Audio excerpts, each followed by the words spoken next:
afterwards actually understands, this must needs be caused by some intellect which is always in act. But this is a separate intellect. Therefore the intelligible species, by which we actually understand, are caused by some separate substances. On the contrary, if this were true we should not need the senses in order to understand.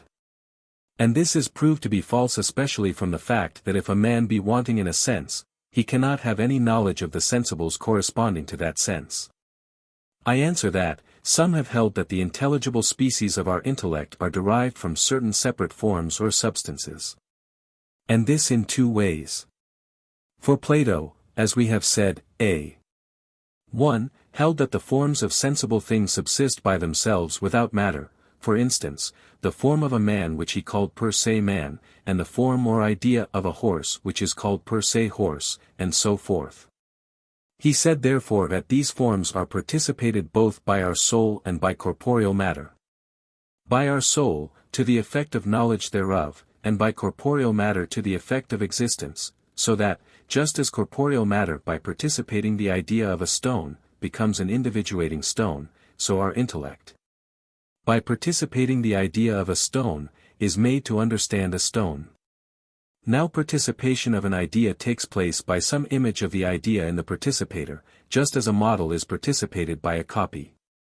So just as he held that the sensible forms, which are in corporeal matter, are derived from the ideas as certain images thereof, so he held that the intelligible species of our intellect are images of the ideas, derived therefrom. And for this reason, as we have said above, a.1, he referred sciences and definitions to those ideas. But since it is contrary to the nature of sensible things that their forms should subsist without matter, as Aristotle proves in many ways, Metaph. 6. Avicenna, de anima v., setting this opinion aside, held that the intelligible species of all sensible things, instead of subsisting in themselves without matter, pre-exist immaterially in the separate intellects, from the first of which, said he, such species are derived by a second, and so on to the last separate intellect which he called the active intelligence, from which, according to him, intelligible species flow into our souls, and sensible species into corporeal matter. And so Avicenna agrees with Plato in this, that the intelligible species of our intellect are derived from certain separate forms, but these Plato held to subsist of themselves, while Avicenna placed them in the active intelligence. They differ, too, in this respect, that Avicenna held that the intelligible species do not remain in our intellect after it has ceased actually to understand, and that it needs to turn, to the active intellect, in order to receive them anew. Consequently he does not hold that the soul has innate knowledge, as Plato, who held that the participated ideas remain immovably in the soul. But in this opinion no sufficient reason can be assigned for the soul being united to the body. For it cannot be said that the intellectual soul is united to the body for the sake of the body, for neither is form for the sake of matter, nor is the mover for the sake of the moved, but rather the reverse.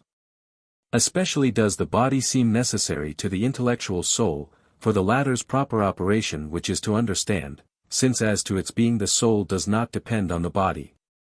But if the soul by its very nature had an inborn aptitude for receiving intelligible species through the influence of only certain separate principles, and were not to receive them from the senses, it would not need the body in order to understand, wherefore to no purpose would it be united to the body.